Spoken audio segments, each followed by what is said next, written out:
Ever had to deal with issues such as black tax, imposter syndrome, or procrastination? Our guest on the show today is someone who will be sharing her insights, the CEO of CitiFrames Global, sharing her insights from an angle of experience. My name is Joy Isian, and this is the Entrepreneur's Hub.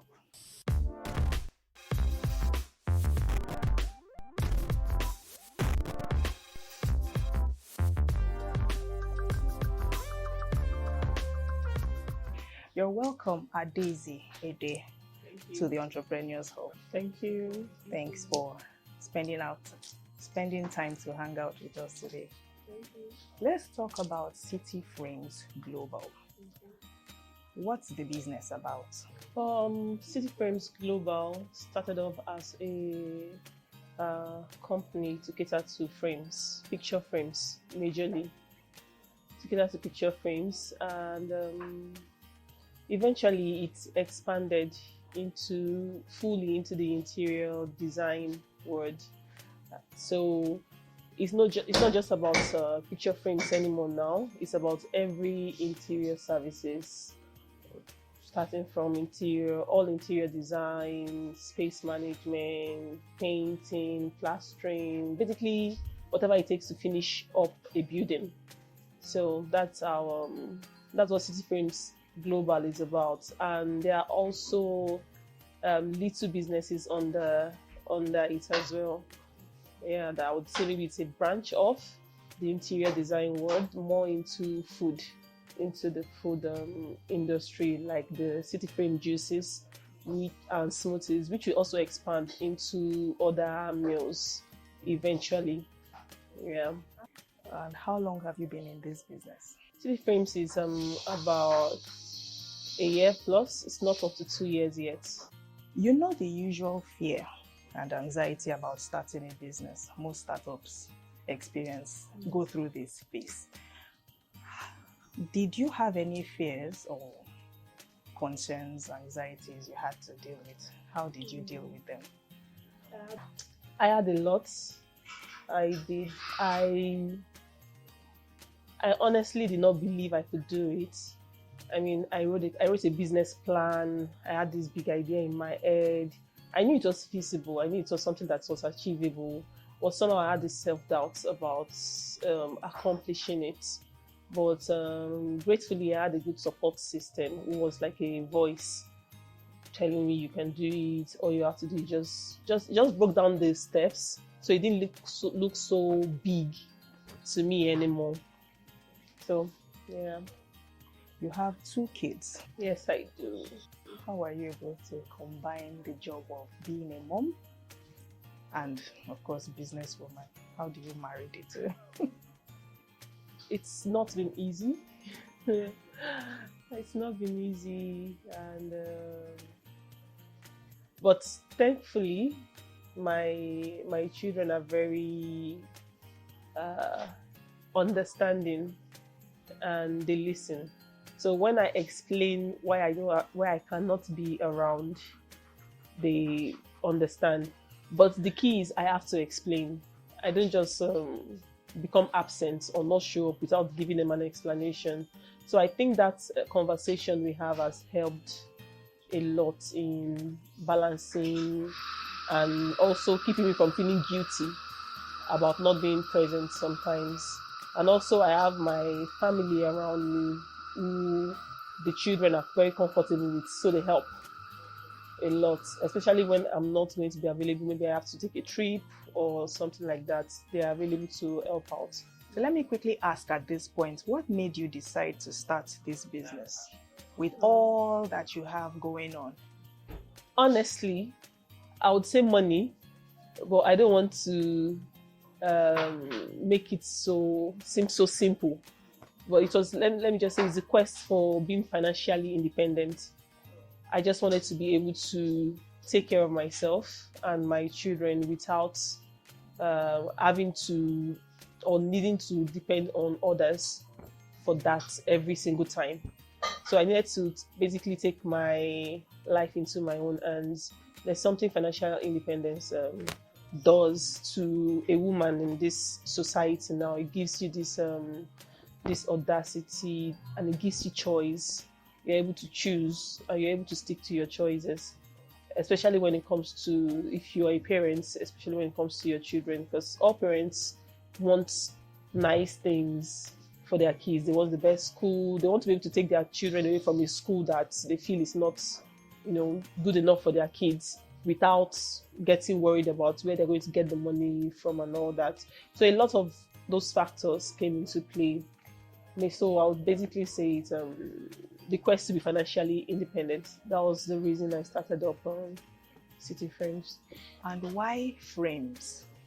Normally we have women going into things like fashion, beauty, cosmetics, and stuff like that, food. But you chose frames, which is rare. Why CitiFrames?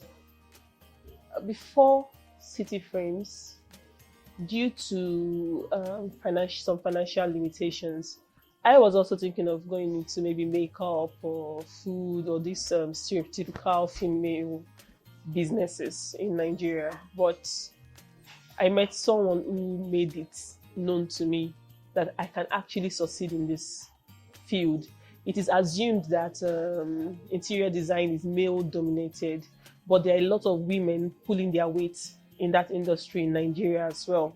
There are a lot of female interior designers, female furniture makers, doing really, really well. I think the biggest furniture company in Lagos, IO Furnitures, belongs to a woman. So people like that are those that you see and you can do it. I mean, they started somewhere. It's not as difficult as it's made to look like, actually. So yeah.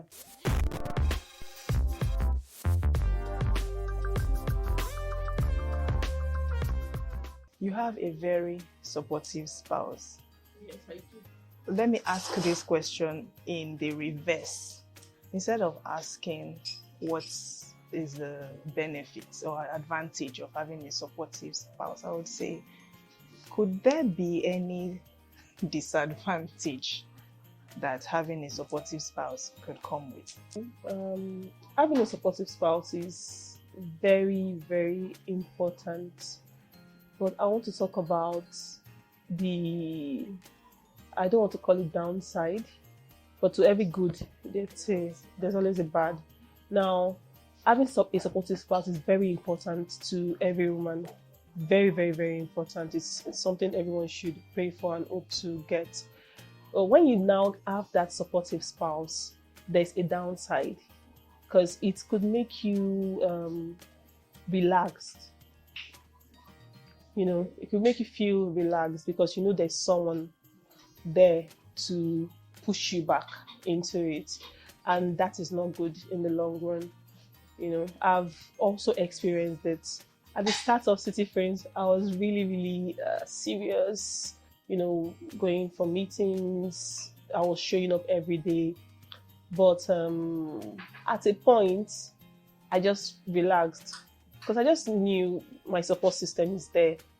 I just relaxed. I didn't even know I was doing it, but I just relaxed, and it showed in my business. So despite your supportive spouse or your support system that is there, you also need to be aware. You also need to push yourself, because what if that person is not there anymore? What are you going to do? Is your business going to die? Are you just going to give up? So as important as it is, it's also important to not forget that the business belongs to you. It's yours. It's your baby. You're supposed to nurture it and build it, whether there's someone supportive or not. It's possible that they would even need you to stand for them in their absence. Yeah. And you should But be what able to. if it's not there? Because I find there are some meetings I would want to go to, and I just get scared. I feel like I can't handle it. I need my husband there. If he's there, they would listen. But what if he wasn't there? What if it was just me? They would also listen, because they know it's just me. So it's like he has his own business thriving. He has his own companies and all that. I should be able to handle my own part, my own job, my own company, and build it without making it all about him. Because whenever we maybe have a lover's drift or something, then it will affect the business, and that's not right. So as much as we want a supportive spouse or have a supportive spouse, we should also be able to hold our own. Ours is a society where we have extended family, or let me say other family members who look up to those who are seemingly well off for financial support and stuff like that. It's killing. What's your opinion on black tax? Limiting. You look at your business and you're able to project, okay, within 2 years, 3 years, I should be able to have scaled up or made certain millions and all that. But then you have black tax. Yes, you have all these dependents that you need to take care of. That's the advantage I feel young people. I'm a young person anyway. Single people. I mean, when I say single, I mean no children, no husband. That's the advantage I feel they have, over a married woman who's a business person. You have that advantage to yourself because you just have yourself to think about, except some single people also have to pay that black tax as well, and it's limiting, but it becomes even more so when you're in a marriage and you still have to pay black tax. So it slows you down. It slows you down a lot and can be frustrating. Is there a way it can be or should be handled? I don't see how. I honestly don't see how it can be handled, except you want to have this kind of strong mind to say you're not doing again. Like I'm not going to send money to my parents. I'm not sending money to my family members, but that's difficult. I tend to make exceptions for parents. Even though with parents too, you also have to manage it well. I make exceptions for parents, and then siblings who are still yet to become independent. But black tax is majorly focused on those you mentioned now, your parents, your siblings. That's why it's difficult. If it's just extended family, like maybe your uncle, aunt, it's not so difficult to say no, especially when you can't. But when it comes to your younger siblings and or your parents, they are older, then they are younger. You can't really expect so much from them because they are also growing up. So it's going to take some time before they get to that stage where they are totally independent of you and can handle their own. Then that's when you can now hope to stop, paying black tax or not be the only one doing it. So in the face of all these challenges, what motivates you? What's that thing that keeps driving you? What drives me is my children first, then second, my comfort. I'm a very laid back person. I don't like stress. I don't like stress. There are a lot of things I do not like to do or want to do. So to afford that level of comfort, you need money. To get money, you need to work, and work hard. So those are the things that motivate me. There's something that irks me. I have to do it. If I could afford to pay this person, I won't have to go through this stress. Those are the things that motivate me. And then it's still comfort. I love beautiful places. I love to travel and all that. All those experiences have to be funded by money. So and it's sweet if it's maybe your husband sponsoring it, but it's sweeter if you have your own. You can decide to just go on holiday and something and all that. So comfort is my major. The need for comfort and the need to give my children premium care.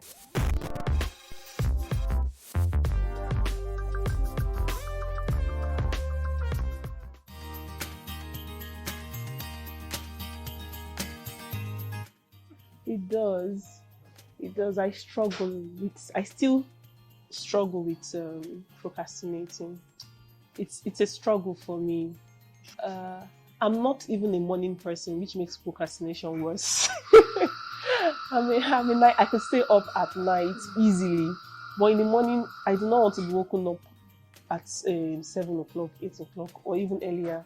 I want to still be in my bed just thinking. Not like I'm doing anything or maybe on the internet. I just open my eyes and I'm just there before I finally get on my day. So that is one. I think that also aids the procrastinating thing. But I have to talk to myself. If I have a meeting, I don't like being late. I don't like not showing up, because when it's done to me, I get really irritated. So those things also do not like doing to people what I would not want them to do to me. So I think that motivates me to get up and go when it comes to procrastination. And writing also helps, I found. For my business, I'm a shy person, so I don't really go out except I need to be at those places. So I have to be on social media to push my business, since I'm not the type that would just get up and go meet people.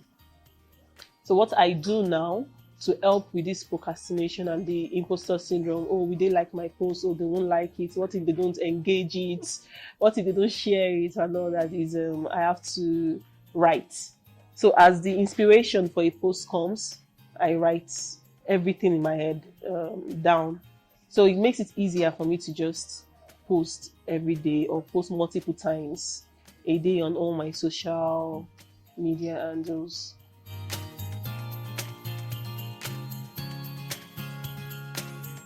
Okay, so I've always had this big idea about the food industry and drinks industry in Nigeria. It's always been at the back of my mind, but I never thought I would do it because I don't even like the kitchen at all, or cooking, or things people would expect a woman to enjoy doing. Not really a fan. So, but I've always had this idea of, oh, this meal would be good. So I have cooking videos on my phone, a lot of them, a lot of drinks, making juices, smoothies, and all those kind of videos on my phone. I also research for drinks that can help with health and all those stuff. So during the lockdown period, and I was basically tired of just being at home and doing nothing, not being able to make money. I couldn't travel, I couldn't do anything. That was when the idea came up again. And it's something that I should have started a long time ago, but I'm just starting now. I just wanted to test it out and see what will happen, how far I can go with it. I actually paid for a course to make sure I know what I'm doing. So I paid for a course that took like 2 weeks to finish. I needed to know I needed to be sure of what I'm doing, not just head knowledge.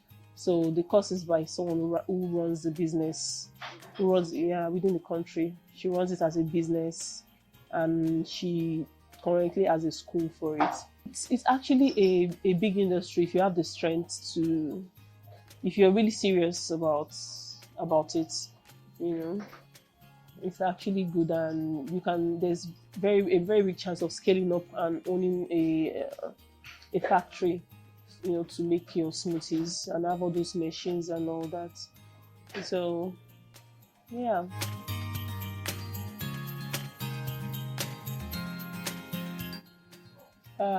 What makes it different is my recipe.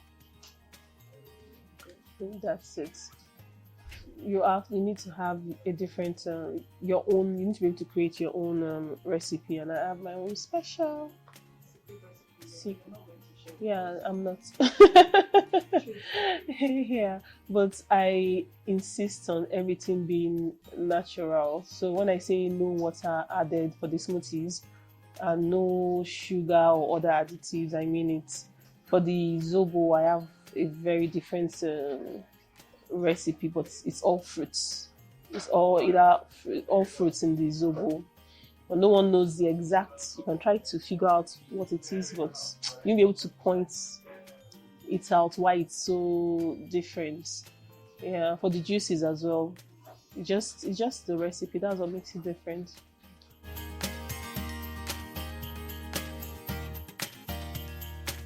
I'm still dealing. At this point, I feel maybe it's something that will never go away.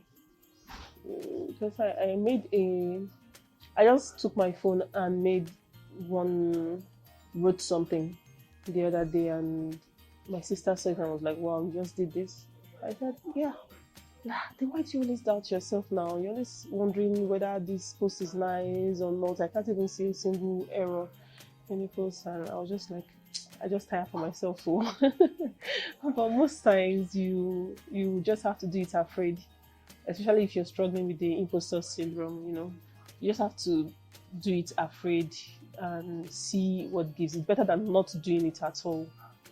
You just get up and go every day. That's the best way to handle it. You don't allow the fear cripple you so much that you don't do anything. You just have to do it afraid. So that's basically what I do whenever I'm done feeling down. Yeah, so I just stand up, self-motivate. It's been a nice time with you on the show today. Thank you so much. Thank you so much for coming. Thank you for having me. So this is the much we can take today on the Entrepreneurs Hub. I'm sure you picked one or two things that really stood out for you. Till I come your way same time again, remember to like, subscribe, and turn on your notifications to keep getting more of these videos as they would be coming. My name is Adaeze, and it's a wonderful day, so make it count. Bye-bye.